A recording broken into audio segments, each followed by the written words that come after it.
안녕하세요. 이제 거품이 꺼지고 모든 자산이 제 가격으로 찾아갈 것이다라고 하는 뉴스가 나옵니다. 예. 2020년 코로나19 이후 미국뿐만 아니라 전 세계가 경기 침체를 막기 위해서 금리를 내리고 유동성을 쏟아부으면서 주식이나 부동산이나 안 오른 자산이 없다고 하죠. 문제는 그런 상황이 너무 오래됐죠. 그러면서 버블이 너무 많이 쌓였다라는 거죠. 그리고 이제는 그 버블을 정리해야 될 시기가 이제 온 거죠. 뭐 어떻게 됩니까? 그동안에 어 주식이니 부동산이니 대거 빚을 가지고 빚내서 뛰어들었죠. 그렇게 해서 만든 게 작년에 2021년에 경제 성장률 4%죠. 4%. 앞으로는요. 앞으로 2022년은 어떻게 될까요? 뭐 2022년은 경제 성장률이 한 2.5% 정도 되지 않을까라고 IMF가 최근에 전망을 했죠. 상대적으로 물가는 가파르게 오르고 있습니다. 소비자 물가 지수는 3월 달에 4.1%였고 이는 그 2011년 12월 이후 가장 높은 수치죠. 10년 3개월 만이라고 합니다. 앞으로 당장 오르는 물가가 잡힐 것 같지 않습니다. 22년, 23년, 24년까지 물가가 계속 오름세를 보일 거다라고 얘기를 하고 있죠. 그러면 그럴수록 우리네 삶은 더 힘들어지고 더 빡빡해진다라고 봐야 되는 거죠. 기준금리를 올리면 미국이 기준금리를 올리면 그로 인해서 이자 부담은 커질 수밖에 없고 감당 못할 이자 부담, 원리금 상환 부담 때문에 많은 사람들이 무너질 수 있다라는 거죠. 연착륙 시키는 게 필요한데 연착륙 시키는 게 쉽지 않다라는 거죠. 뭐 많은 나라들이 어려움을 겪을 수밖에 없다라는 거죠.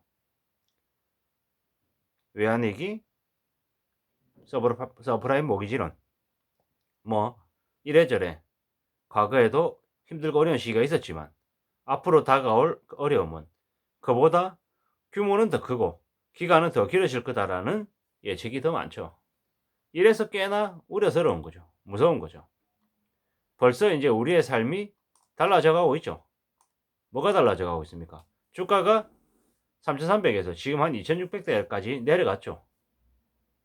뭐 올 연말이 되면 2,400, 2,200, 2,000 그 이하까지 내려갈 수도 있다라고 보는 거죠. 또한 부동산은요. 부동산은 지난 문재인 정부 기간 내내 집값이 많이 올랐죠. 뭐 2억짜리가 7, 8억 되고 4억짜리가 20억 되는 그런 말도 안 되는 일들이 벌어졌죠. 이 관련해서는 문재인 정부는 죽을 때까지 부동산 가격을 폭등시킨 최악의 정부로 아마 많은 사람들 머릿속에 기억되지 않을까라는 생각을 하는 거죠. 저도 마찬가지고요. 너무 감당 안 될 정도의 가격으로 올라와 있다라는 거죠. 그러면 지금은요. 지금은 꼭대기 꼭지점까지 이제 올라가 있는 상황인 거죠. 더 이상 올라갈 수 있을까라고 생각하면 사실 안 될 것 같은 거죠. 인제는. 올라도 너무 많이 오른 탓인 거죠. 그게 지금의 모습이라는 거죠. 그러면 이제 앞으로는 어떻게 될까요?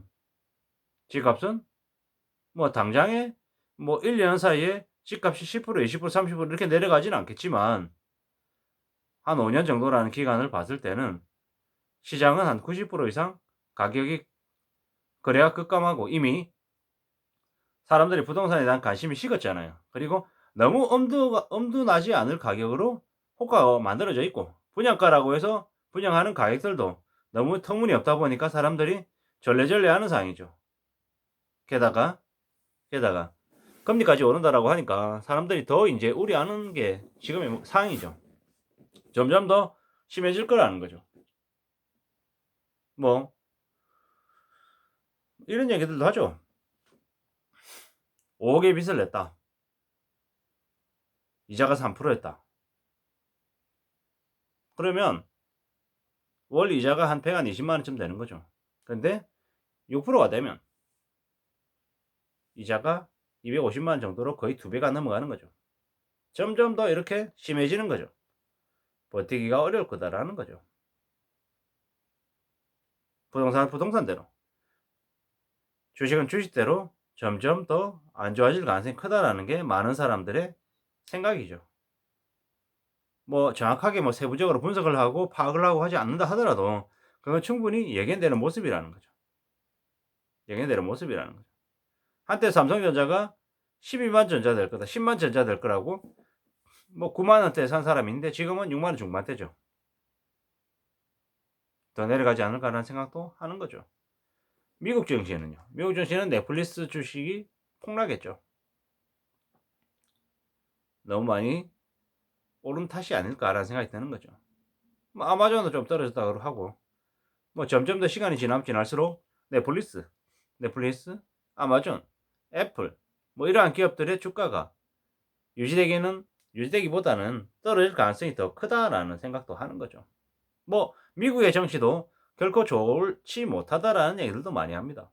또한 러시아의 우크라이나 전쟁 이 또한 크리스마스 때까지 간다라는 그런 전망들도 많고 뭐 이게 우리한테 미친 영향이 처음에는 잠깐 2014년에 있었던 크림반도 침공처럼 속전속결할 줄 알았는데 지금 생각보다 길게 흘러가고 있죠.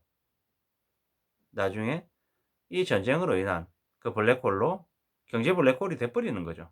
그로 인한 많은 다른 나라들의 충격은 심할 수밖에 없다라는 거죠. 미국은 석유 팔아먹으려고 하고 뭐 다른 여러 가지 이유 때문에 이 우크라이나 전쟁이 종식되는 걸 바라지 않는 것 같죠. 참 어떻게 흘러갈까 앞으로 우리네 삶이 전 세계도 힘들어지고 어려워지고 한국도 마찬가지로 안 좋아질 거다라는 게 뻔하죠. 2020년 코로나 팬데믹 이후 대거 쏟아냈던 빚을 이제는 서서히 거둬들여야 되는 시기라는 거죠.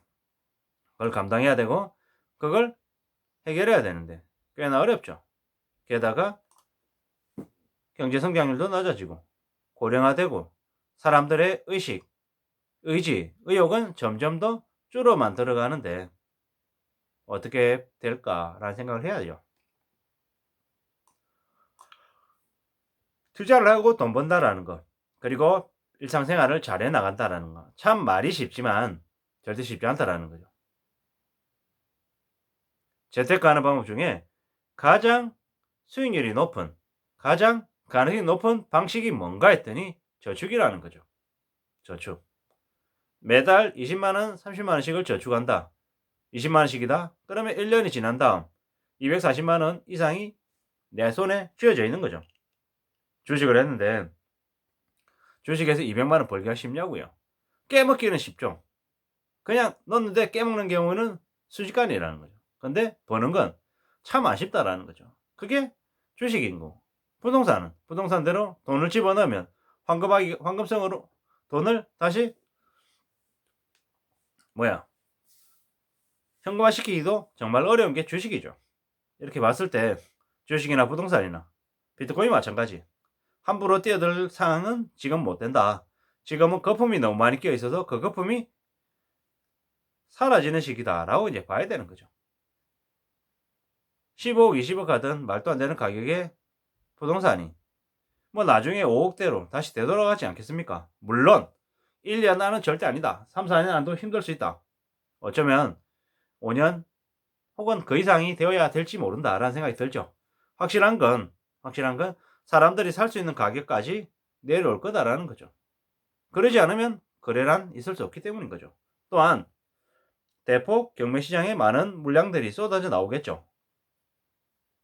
특수한 시장이잖아요. 근데 실제 일반 거래 시장과 경매 시장이 아마 따로 놀 거다. 이중화되어서 내보일 거다. 라는 생각도 드는 거죠. 그리고 미계약분에 대한 시장도 시간이 지나면 지날수록 나중에 나오겠죠. 그렇기 때문에 지금은 항상 자신의 처지에서 할 수 있는 한 최대한 저축하고 아끼는 건금절약하는 모습만이 최우선의 과제다라고 생각하고 지내시면 좋을 것 같은 거죠. 지금은 꽤나 힘들고 어려운 상황이다.